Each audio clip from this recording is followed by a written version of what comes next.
1985's The Return of the Living Dead famously ends with Colonel Glover, the military leader overseeing the search for the missing barrels containing the chemical 2,4,5-trioxine, developed by the Darrow Chemical Company, which is a supremely effective biological weapon that reanimates the dead, as he gives the command to have the city of Louisville, Kentucky destroyed by nuclear artillery on the morning of July the 4th, as it swarmed and taken over by an army of intelligent, hyperactive zombies, ravenous for human brains, effectively killing the survivors of the trioxine zombie outbreak that were left defending the mortuary and the other group in the basement of the Unita Medical Supply Warehouse.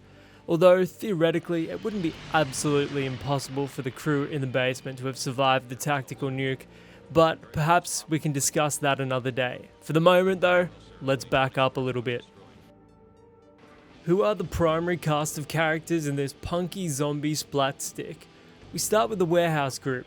Their boss Bert, foreman Frank, and the new worker and also member of the punk crew, Freddy. Then the punks. Spider, Tina, Scuzz, Trash, Casey, Chuck, and the last punk, Suicide, followed by Colonel Horace Glover and his wife, Ethel. Finally, there's Ernie, who runs the mortuary and crematorium near the warehouse and relatively close to the cemetery as well. This small cast of characters are the only ones we'll be focusing on today, and of this small cast, the only characters worth theory crafting with, at least for the purpose of this video, are those that survive up until the end of the movie. Those being Ernie and Tina in the mortuary, and Bert, Spider, Casey and Chuck in the basement of the warehouse.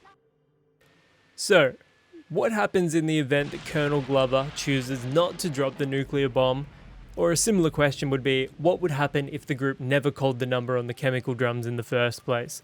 What happens to Ernie and Tina as they're in the mortuary's attic waiting for a blinded, zombified Freddy to attack them? What becomes of Bert, Spider, Casey and Chuck after they call the military from the basement of the Unita Medical Supply Warehouse? How hopeless is the situation for our protagonists? We'll start with the smaller of the two groups, which is comprised of Ernie and Tina. They're also in the direst of the two situations, as not only is the funeral home surrounded, but they're also facing a zombified, albeit blinded Freddy after having his eyes burnt out with acid. Now, that isn't to say that it's an utterly hopeless situation. They just need to deal with the most immediate threat in Freddy. It would only take Tina kicking Freddy down the hatch and then to have both Ernie and Tina sit on that hatch to prevent Freddy from busting in. The combined weight of the two would surely be enough to prevent a lone zombie from reaching them. In addition to that, the frenzied and zombified Freddy would likely be unable to locate the hatch again after being knocked down. However, the obvious complication here is it'll only take a matter of minutes for the rest of the zombies to swarm the location, and there's no telling how long they'd wait around, especially if they can smell brains. Fresh brains. Only a limited number of hands are going to be able to press up against the hatch, and a lot of zombies are in an advanced state of decay, but it'd only take a few to press up against the hatch to lift it.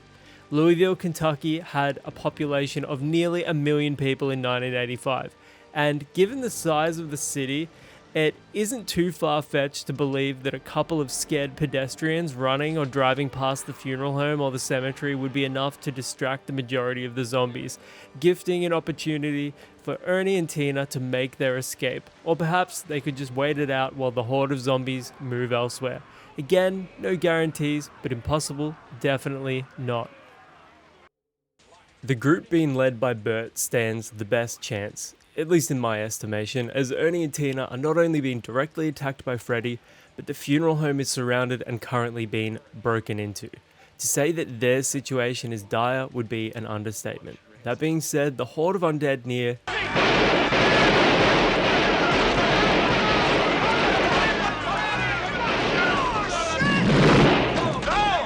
Bert's group is undoubtedly more significant, but their group has more breathing room and much more space to work with, as the warehouse is substantially larger and clearly has more escape routes.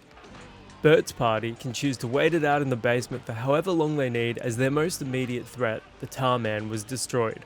Or they can choose to go back upstairs and use one of the several doors available to them to escape the building altogether. Bert has proven himself to be a rational thinker and good under pressure up until this point in the movie, so it stands to reason that this will continue. Another option they have is to go back to ground level and then head up the flight of stairs you can see here. Just by destroying the lower half, there's little any approaching zombies would be able to do to reach them.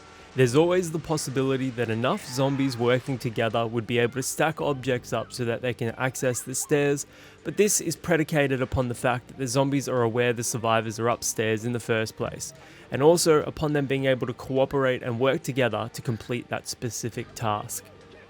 Now, what if by some miracle both groups survive their initial predicaments? What then? With virtually no law enforcement left to protect them and military support dwindling, who do our mohawked heroes turn to?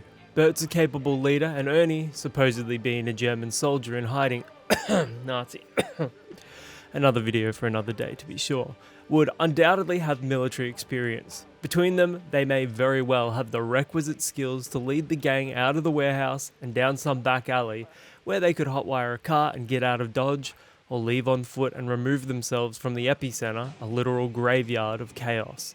Keep in mind that without any nuclear explosions detonating and raining down trioxane-laced ash onto any more dead bodies, as you see at the end of the movie, there's much less likely to be another huge wave of zombies rising from any cemeteries, as bites don't turn people in this world using the logic of these zombies. Only 2,4,5 trioxane can. The situation for our favourite punks and Luger-wielding old men is a grim one, to be sure, but it's far from certain death. At least as certain as death can be in this world of spine-wiggling half-corpses and goopy tar men. Thank you for watching.